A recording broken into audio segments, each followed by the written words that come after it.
Human beings are weird creatures because we're much more activated by having an aim and moving towards it than we are by attainment. And what that means is you have to have an aim, and that means you have to have an interpretation. And it also means that the nobler the aim, that's one way of thinking about it, the better your life. And that's a really interesting thing to know because, you know, you've heard ever since you were tiny that you should act like a good person and you shouldn't lie, for example. And you might think, well, why the hell should I act like a good person and why not lie? I mean, even a 3-year-old can ask that question because smart kids learn to lie earlier, by the way. And they think, well, why not twist the fabric of reality so that it serves your specific short-term needs? I mean, that's a great question. Why not do that? Why act morally? If you can get away with something and it brings you closer to something you want, well, why not do it? These are good questions. It's not self-evident. Well, it seems to me tied in with what I just mentioned. It's like you destabilize yourself and things become chaotic. That's not good. And if you don't have a noble aim, then you have nothing but shallow, trivial pleasures. And they don't sustain you. And that's not good because life is so difficult, it's so much suffering, it's so complex. It ends and everyone dies and it's painful. It's like without a noble aim, how can you withstand any of that? You can't. You become desperate, and once you become desperate, things go from bad to worse very rapidly when you become desperate. And so there's the idea of the noble aim, and it's not something, it's something that's necessary. It's the bread that people cannot live without, right? That's not physical bread. It's the noble aim. And what is that? Well, it was encapsulated in part in the story of Marduk. It's to pay attention, it's to speak properly, it's to confront chaos, it's to make a better world. It's something like that. And that's enough of a noble aim so that you can stand up without, you know, cringing at the very thought of your own existence so that you can do something that's worthwhile to justify your wretched position on the planet. So now the literary issue is that, so look, you take a text, you can interpret it a variety of ways, but that's not right. This is where the postmodernists went wrong, because what you're looking for in a text, and in the world for that matter, is sufficient order and direction. So then we have to think, well, what does sufficient order and direction means? Well, you don't want to suffer so much that your life is unbearable, right? That just seems self-evident. Pain argues for itself. I think of pain as the fundamental reality because no one disputes it, right? I mean, even if you say that you don't believe in pain, it doesn't help when you're in pain. You still believe in it, right? You can't pry it up with logic and rationality. It just stands forth as what the fundament of existence, and that's actually quite useful to know. Say, well, you don't want any more of that than is absolutely necessary. And I think that's self-evident. And then you say, well, wait a minute, it's more complicated than that.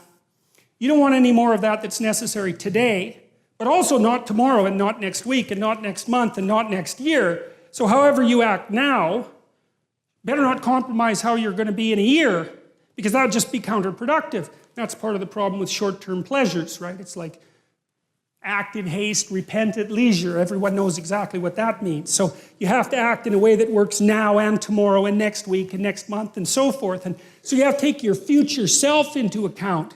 And human beings can do that. And taking your future self into account isn't much different than taking other people into account, right? Because I remember there's this Simpson episode, and Homer downs a quart of mayonnaise and vodka. And he says, Marge says, you know, you shouldn't really do that. And Homer says, that's a problem for future Homer. I'm sure glad I'm not that guy.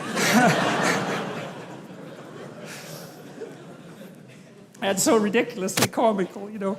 But you see, we have to grapple with that. And so the you that's out there in the future is sort of like another person. And so figuring out how to conduct yourself properly in relationship to your future self isn't much different than figuring out how to conduct yourself in relationship to other people. But then we could expand the constraints. Not only does the interpretation that you extract have to protect you from suffering and give you an aim, but it has to do it in a way that's iterable, so it works across time, and then it has to work in the presence of other people so that you can cooperate with them and compete with them in a way that doesn't make you suffer more. And people are, they're not that tolerant. You know, I mean, they have choices. They don't have to hang around with you. They can hang around with any one of these other primates. And so if you don't act properly, at least within certain boundaries, it's like you're just cast aside.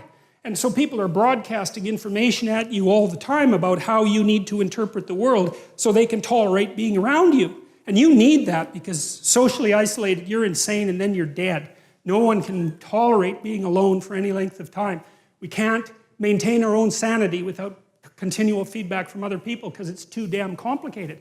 So you're constrained by your own existence, and then you're constrained by the existence of other people. And then you're also constrained by the world. You know, if I read Hamlet and what I extract out of that is the idea that I should jump off a bridge, it's like it puts my interpretation to an end rather quickly. It doesn't seem to be optimally functional, let's say. And so an interpretation is constrained by the reality of the world, it's constrained by the reality of other people, and it's constrained by your reality across time. And there's only a small number of interpretations that are going to work in that tightly defined space. And so that's part of the reason that the postmodernists are wrong. It's also part of the reason, by the way, that AI people who've been trying to make intelligent machines have had to put them in a body. Because it turns out that you just can't make something intelligent in some sense without it being embodied. And it's partly for the reasons that I just described, is you need constraints on the system so that the system doesn't drown in an infinite sea of interpretation. It's something like that. So that's the literary end of it. Moral. Well, morality for me is about action. And I'm an existentialist in some sense, and what that means is that I believe that what people believe to be true is what they act out, not what they say. And so there's lots of definitions of truth. I mean, truth is a very expansive word, and you can think of objective truth. But behavioral truth isn't the same as objective truth. What you should do isn't the same as what is. As far as I can tell, people debate that. But I think the reason that that has to be the case is because, think about it this way. You're standing in front of a field, and you can see the field. But the field doesn't tell you how to walk through it. There's an infinite number of ways you could walk through it. And so you can't extract out an inviolable guide to how you should act from the array of facts that are in front of you. Because there's just too many facts. And they don't have directionality. But you need to know. You need to know how not to suffer, and you need to know what your aim is. And so you have to overlay that objective reality with some interpretive structure.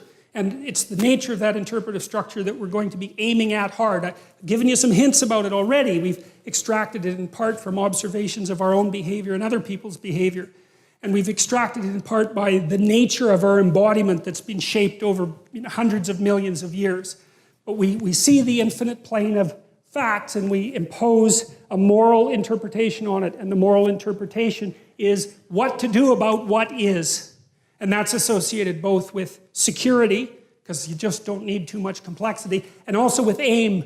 And so we're mobile creatures, right? We need to know where we're going, because all we're ever concerned about, roughly speaking, is where we're going.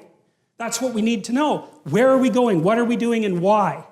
And that's not the same question as what is the world made of objectively. It's a different question. It requires different answers. And so that's the domain of the moral as far as I'm concerned, which is, well, what are you aiming at? And that's the question of the ultimate ideal in some sense. Even if you have trivial little, fragmentary ideals, there's something trying to emerge out of that that's more coherent and more integrated and more applicable and more practical.